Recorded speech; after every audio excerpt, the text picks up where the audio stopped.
Barbe Noire et son équipage seront sans doute les derniers adversaires à vaincre pour les Mugiwara. L'équipage de Teach est très mystérieux et chaque membre peut éveiller notre curiosité. La réapparition de l'équipage de Barbe Noire au chapitre 925 nous intrigue au plus haut point et c'est en partie grâce à Katarina Devon.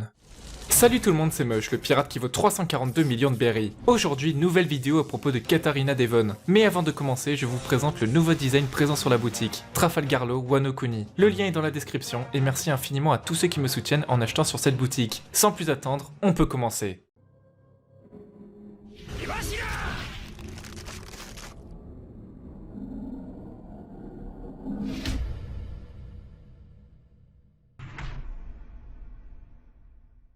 Katarina Devon, aussi appelée la chasseresse du croissant de lune, était condamnée à rester toute sa vie au niveau 6 d'Impel Down. Aujourd'hui, elle est la seule femme connue de l'équipage de Barbe Noire et est la commandante de la 6ème flotte. Katarina Devon était la pirate la plus dangereuse, elle était la pire criminelle de l'âge d'or de la piraterie. Son arrestation l'a totalement effacée de l'histoire. Il faut savoir que Katarina Devon tuait les belles femmes afin de collectionner leurs têtes. Vous connaissez tous le magicien d'Oz, du moins vous connaissez de nom. Certaines théories parlent de référence au magicien d'Oz dans One Piece. Une suite du magicien d'Oz est appelée le merveilleux pays d'Oz. Dans cette histoire, nous découvrons une méchante sorcière cruelle appelée Mombi. Tout comme Katarina Devon, Mombi collectionne les têtes de jolies femmes. Elle peut également les porter afin d'avoir le visage de la femme. Cela nous rappelle que Katarina Devon peut également faire quelque chose de similaire grâce à son Inu Inu no Mi modèle Kyuubi, car elle peut se transformer en d'autres personnes. En faisant mes recherches sur Katarina Devon, j'ai remarqué que dans un databook, Oda avait d'abord prévu que Katarina Devon soit jeune et attirante. Mais Oda a finalement décidé de lui donner ce Kara design. Il a d'ailleurs déclaré dans un SBS qu'il a retiré la beauté dans l'équipage de Barbe Noire pour que cela nous rappelle les vrais pirates, vulgaires, malpropres, négligents. Voici ce à quoi Katarina Devon devait ressembler. D'ailleurs, elle était censée s'appeler Kitsune. Kitsune qui désigne le renard. Son fruit du démon nous rappelle bien ce lien avec le renard. Nous pouvons voir qu'elle aurait pu ressembler à une belle jeune femme avec des oreilles de renard. D'ailleurs, si on croise une femme qui ressemble à ça dans One Piece, il faudra se méfier. C'est peut-être Katarina Devon qui se cache grâce à son fruit du démon. Il est bien possible que Katarina Devon ait tué cette femme dans le passé avant qu'elle ne soit prisonnière d'Impel Down. D'ailleurs, cette femme ne serait peut-être pas n'importe qui. Qu'est-ce qui aurait poussé Katarina Devon à devenir une meurtrière extrêmement dangereuse? Si Katarina Devon s'en prend aux belles femmes, ce n'est pas pour rien. Katarina Devon vient de South Blue. Je pense qu'elle n'était pas qu'une simple méchante. Il a bien dû y avoir un élément déclencheur afin qu'elle devienne une criminelle aussi terrifiante. Voici mon hypothèse.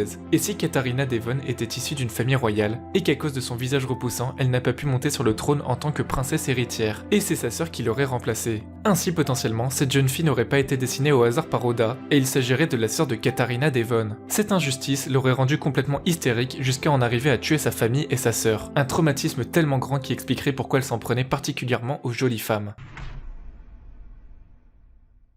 Comme je l'ai déjà dit, elle était reconnue comme étant la femme la plus dangereuse de l'âge d'or de la piraterie. Lorsque Barbe Noire est venue recruter des prisonniers du niveau 6, Katarina Devon a réussi à anéantir tous les autres prisonniers de sa cellule, ce qui témoigne de sa force monstrueuse. Dans le chapitre 925, nous découvrons que son fruit du démon est le Inu Inu no Mi modèle Kyuubi. Elle s'est transformée en Absalom afin de tromper Moria et il ne s'en est pas rendu compte. Attention, il ne faut pas confondre le Mane Mane no Mi de Bonclé et le Inu Inu no Mi de Devon. Les deux permettent de prendre l'apparence d'un autre personnage, mais je pense que le Inu Inu no Mi ne s'arrête pas là. Tout d'abord, il permet quand même de se transformer en renard à 9 queues. Avec ce pouvoir de Zoan, elle obtient sûrement des capacités propres à l'animal de son fruit du démon. Les Kitsune sont très intelligents et ont des pouvoirs magiques. Ils sont connus pour avoir jusqu'à 9 queues, ce qui est le cas de Devon. Dans le folklore japonais, un grand nombre de queues est un indice de puissance. Lorsque le Kitsune a sa 9ème queue, sa fourrure devient blanche ou dorée. Ces renards à 9 queues ont la capacité d'entendre et de voir ce qui arrive n'importe où dans le monde. Ce qui nous intéresse désormais, c'est le change-forme humain, c'est-à-dire prendre une forme humaine. C'est ce que nous avons vu lorsqu'elle se transforme en Absalom et qu'elle se retransforme en renard quand elle veut reprendre son apparence d'origine.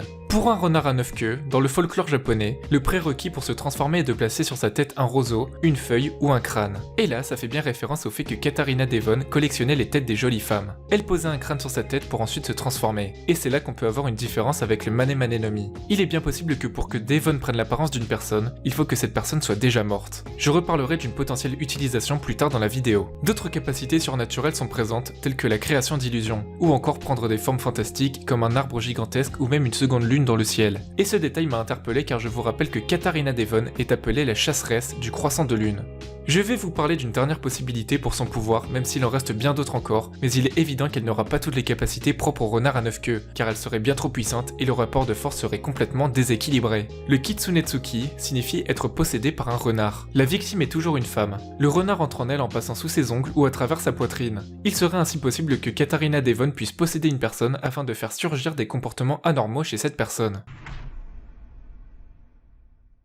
À la fin de One Piece, Luffy sera confronté à Barbe Noire et les Mugiwara seront chacun confrontés à un membre de l'équipage de Barbe Noire. Pour Katarina Devon, il est bien possible qu'elle se batte contre Nami, et je vais vous expliquer pourquoi. Katarina Devon peut prendre l'apparence de quelqu'un d'autre pour créer la confusion, et d'après mon hypothèse, peut également créer des illusions. Et nous avons déjà vu Nami faire la même chose en créant des mirages grâce à son bâton afin d'embrouiller l'adversaire. Nous avons donc un style de combat en partie similaire. De plus, Katarina Devon s'en prend aux belles femmes, et qui de mieux que Nami pour être sa cible. En effet, je vous ai parlé de cette femme, et je trouve qu'elle a des traits physiques semblables à ceux de Nami. De plus, ce serait un moment idéal afin de découvrir enfin d'où vient réellement Nami.